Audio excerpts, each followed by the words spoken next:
The top 5 mysterious unsolved cases. Jackie Sutton. In late October 2015, seasoned British journalist Jackie Sutton arrived at a Turkish airport to catch her connecting flight to Iraq, where she'd been working with the free speech organization IWPR. Hours later, she was found dead in an airport restroom. Reportedly, Jackie Sutton had committed suicide, hanging herself using one of her own shoelaces. Now here's where things get even stranger. Earlier reports by the Turkish media stated that Jackie Sutton had become very upset after missing her flight to Iraq because she couldn't afford to purchase a new ticket. However, later reports revealed that Sutton could have easily paid for a new ticket. She was found carrying over 2,000 euros and 2 credit cards. Even more suspicious, another security camera clip taken shortly before Jackie Sutton's death shows her carrying what appears to be a shopping bag containing purchases made at the duty-free shop in the airport. Critics have argued that it seems highly unlikely that Jackie Sutton would suddenly decide to do a bit of shopping shortly before committing suicide. So was Jackie Sutton's death a suicide or something more sinister? Let me know what you think in the comments below. Lars Matank. Lars Matank was a young German man who went on a holiday trip with friends to Varna, Bulgaria. While there, Matank was involved in a fight with some other tourists and suffered a ruptured eardrum. Because of the ear injury, Lars Matank was unable to fly, so he couldn't return to Germany with his friends. He rented a room in a hostel in a poor area of Varna, Bulgaria, determined to wait until his ear had healed enough so that he could fly back to Germany. However, that same night, Lars Matank called his mother and said that there was something strange about the hostel that he was staying in, and that she should cancel all of his credit cards. Even later that same night, Lars Matank left his hostel room in a panic, headed for the airport. He called his mother again, this time saying that 4 strange men were following him and that he was hiding. 2 hours later, Lars Matank caught a cab and arrived at the Varna airport in the early morning hours. On airport security cameras, Lars can be seen entering the airport with his luggage.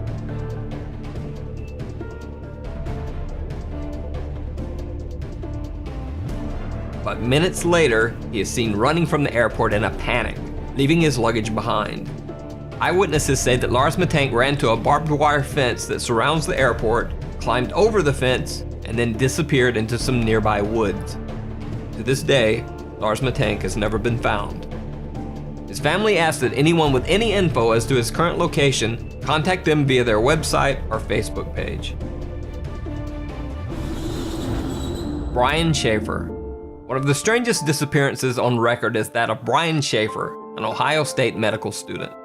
On March 31st, 2006, Brian Schaefer decided to go out for a night on the town with some of his college friends.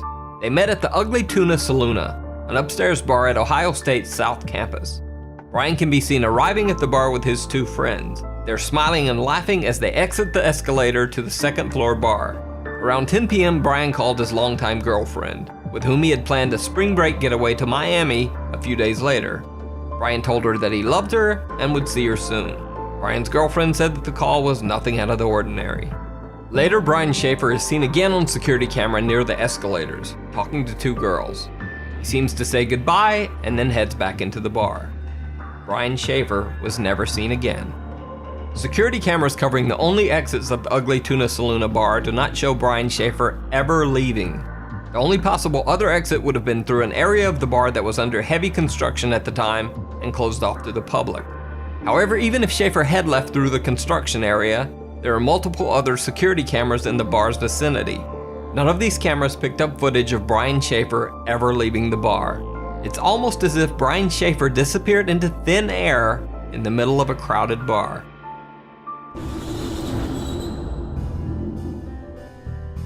Alan Gill.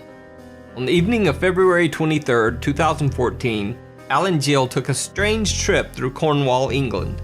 Captured by surveillance cameras, Gill spent his evening wandering the streets of several different cities for hours. He was seen in Wadebridge, then traveled by bus to Truro, then on to Newquay, then back to Perranporth. No one knows why Alan Gill took this strange trip, or what he was doing wandering the streets of 4 different cities all night. The next morning, the dead body of Alan Gill was found washed up on the shore of Perranporth Beach. Gill was naked except for 1 sock and 1 shoe. But the story gets even stranger. Alan Gill's other sock was found wadded up inside his mouth, wrapped in the cord of a pair of earbud-type headphones. Near his body was a black jacket containing a wallet with 95 British pounds, but his bank cards, credit cards, and ID were missing. However, the wallet contained a single bizarre picture: Alan Gill as a child. Even stranger, the jacket the wallet was found in was not the one that Alan Gill had been wearing on the night of his death. Initially, Alan Gill's death was thought to just be a very strange suicide.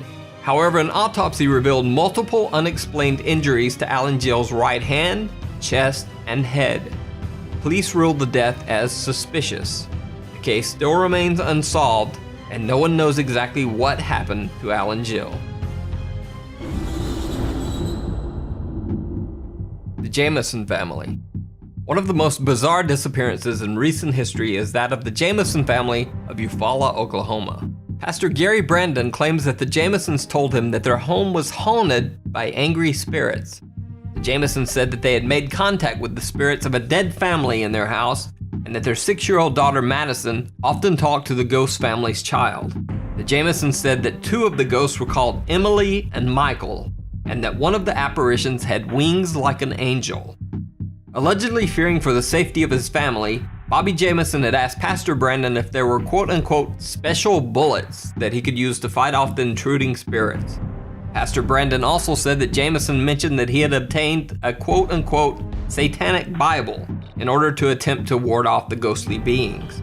On October 8, 2009, the Jamison family loaded their pickup truck for a trip. They can be seen on their own front yard security camera moving things from their house to their truck. Bizarrely, the family seems to be in some sort of daze or trance-like state, making dozens of trips back and forth from the house to the truck, but never talking to each other once. After loading the truck, the Jamisons pulled out of the driveway and were never seen alive again. 8 days later, the Jamisons' pickup truck was found by the side of the road. Locked inside the truck were the Jamisons' wallets and IDs, their cell phones, and $32,000 cash. Also locked inside the truck was the family's small dog, which was nearly dead from starvation. A massive statewide search was launched for the family over the next 8 months, but nothing was found. Multiple theories were circulated. One that Bobby and Sherilyn Jamison had been meth users and had been involved in a meth deal gone bad. This theory would also explain their trance-like state in the final video of the family. However, absolutely no evidence of drug use was found when police searched the Jamison family home. 4 years after the Jamison family's disappearance, deer hunters stumbled across some skeletal remains in a remote area of the Eufaula Mountains, less than 3 miles from where the Jamisons' truck had been found. The bodies were forensically identified as the remains of the Jamison family. However, the bodies were so badly decomposed that no cause of death could be determined. The reason for the Jamison family's strange behavior and the cause of their death remains a mystery to this day.